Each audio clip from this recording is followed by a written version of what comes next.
नौकरी, मजबूरी या शौक, सीधी सादी सी रोली की शादी सिड से तय होती है। शादी के बाद तुम नौकरी करना चाहोगी? नहीं नहीं, बिल्कुल नहीं। वैसे मैं ये नहीं कहती कि नौकरी करना ठीक नहीं है, लेकिन पर्सनली मैं ये सोचती हूँ कि मैं गृहिणी बनूंगी। हाँ हाँ, क्यों नहीं। गृहिणी बनना भी आसान नहीं है। एक सफल परिवार चलाना किसी देश को चलाने जितना ही कठिन है।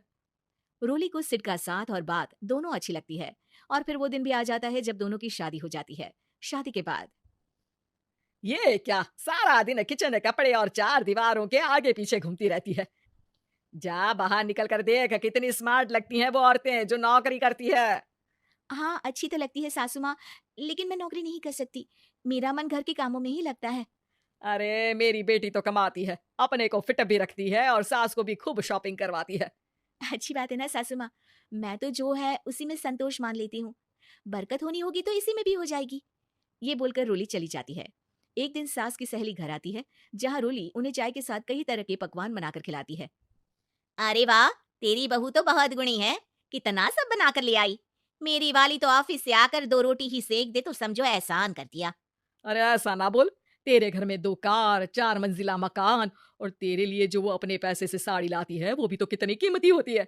अरे मेरी वाली तो बस सारा दिन इन्हीं 2 कमरों को ताजमहल बनाने में लगी रहती है। सहेली चली जाती है। कुछ समय बाद रोली को एक सुंदर सी बेटी होती है। अरे क्या सारा दिन उस बच्चे में लगी रहती है? माँ, मुझे ना एक मिनट भी छोड़ने का मन नहीं करता। देखिए ना, कितनी प्यारी है। मैं ना इस हर पल को एंजॉय करना चाहती हूँ। अरे हाँ, हाँ, हमने भी बच्चे पाले हैं। हम भी जानते हैं कि कितने प्यारे होते हैं और अपने बच्चे को बढ़ता हुआ देखना कितना अच्छा लगता है। लेकिन एक दिन अचानक, और रोली, एक बहुत बड़ी घटना हो गई। एक शॉर्ट सर्किट से पूरी दुकान जल गई। ओह! अब अब क्या कुछ समझ में नहीं आ रहा कि कैसे घर चलेगा। घर की पूरी गाड़ी पटरी पर लाने के लिए कई साल लग जाएंगे और वापस पहले जैसे होने में भी बहुत टाइम लग जाएगा रोली। रोली कुछ सोचती है, फिर अपने 3 महीने के बच्चे को देखती है और कहती है, आप कहें तो मैं नौकरी शुरू कर दूं? माँ मुन्नी को देख लेगी, फिर शाम को तो मैं घर आ ही जाऊंगी। सिड कुछ कहता उससे पहले ही उसकी सास वहां आ जाती है। अरे हाँ हाँ, अब भी तुझे नौकरी करने के लिए पूछना होगा। अरे घर पर इतनी बड़ी विपदा आ गई है, तू है कि बच्चे का मुंह देख रही है। अरे क्या मुझ पर भरोसा नहीं है? अरे नहीं नहीं माँ जी, ऐसा क्यों बोल रही हैं आप? फिर क्या था। सिड से पूछकर 3 महीने की बच्ची को रोली सास के पास छोड़कर चली जाती है। शाम को ऑफिस से आने पर अरे सारा दिन इसने तो चैन नहीं लेने दिया, बस गोदी में ले लेकर घूमती रही। हाथ दर्द हो रहा है। बहू को बहुत गिल्ट फील होता है, लेकिन जब वो घर की हालत देखती है तो चुप रह जाती है। ऑफिस में सहेली कहती है, अरे रोली, तेरी तो बच्ची छोटी है ना, कैसे मैनेज करती है? कैसे मतलब? घर पर रहती है वो अपनी दादी के साथ। ओ यार, कितनी अच्छी है तेरी सास।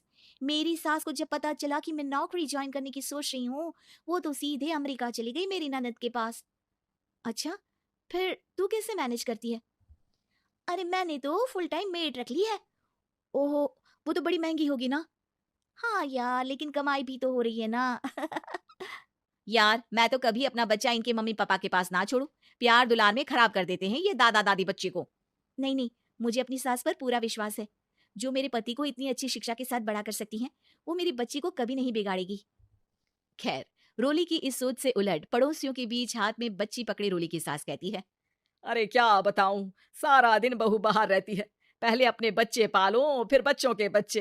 अरे अपना जीवन तो कुछ रहा ही नहीं। अरे नहाने भी जाती हूँ ना तो इसे साथ रखती हूँ। कल को कहीं गिर गई या चोट लग गई तो बहू तो हमारी खाल उखाड़ लेगी ना। अरे ऐसा भी क्या डरना बहू से, नौकरी थोड़ी की है उसकी।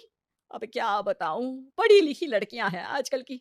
चलो चलती हूँ, सब्जी बनाने का वक्त हो गया है। बच्चे आएंगे तो खाना तो बना मिले। सास ये बोलकर वहां से चली जाती है कि तभी रोली ऑफिस से घर पहुंचती है। बाहर पड़ोसियों को देखकर, नमस्ते आंटी जी, कैसी हैं आप? अरे बहुत अच्छी हूँ, लेकिन तेरी किस्मत तो सबसे अच्छी है। क्या सास पाई है। मोती दान किए होंगे तूने। तेरा बच्चा भी देखती है, खाना भी बनाती है। बेचारी बहुत काम करती है तेरी सास। हाँ आंटी, सही बोल रही हैं आप। अब ऑफिस भी दूर है तो आने जाने में वक्त चला जाता है। खैर चलती हूँ। हाँ हाँ बेटा जाओ, गर्मा गर्म खाना खाओ। रोली घर आती है, जहाँ सास एक बार फिर छोटी सी मुन्नी की शरारतें गिनाने में लग जाती है। अरे आज तो इसकी वजह से मुझे 2 बार कपड़े बदलने पड़े। बार बार पानी गिरा दे रही थी। दोपहर में थोड़ा सोचा कि आराम कर लूं तो दूध के लिए रोने लगी। हाय, मैं तो परेशान ही हो गई। रोली को सास की बात अब कुछ अजीब लगती है, पर वो जल्दी से कपड़े बदलकर किचन में जाकर रोटियां बनाने लगती है। सारा महीना काम करने के बाद रोली को सैलरी मिलती है। वो पैसे लेकर सीधे सास के पास जाती है। माँ जी, ये मेरी सैलरी। आपने हर कदम में इस घर का साथ दिया। मैं नौकरी करने के पक्ष में नहीं थी। मैं तो अपने बच्चे को बढ़ता देखना चाहती थी। मैं थोड़े में भी खुशी थी। कभी मैंने आपको किचन में पैर नहीं रखने दिया था। घर की मुसीबत नहीं आती तो मैं कभी इन जिम्मेदारियों को आप पर पड़ने नहीं देती। अब सास समझ चुकी थी कि उसकी गलती कहाँ है। हाथ में पैसे देकर कहती है, मैं पढ़ी लिखी नहीं थी तो पति ने भी कभी पैसे हाथ में नहीं रखे, बेटे ने भी गल्ला संभाला, लेकिन तूने मुझे समझा। ये मेरा सम्मान है कि एक बहू होकर तूने पूरी सैलरी मेरे हाथ में रखी बेटा।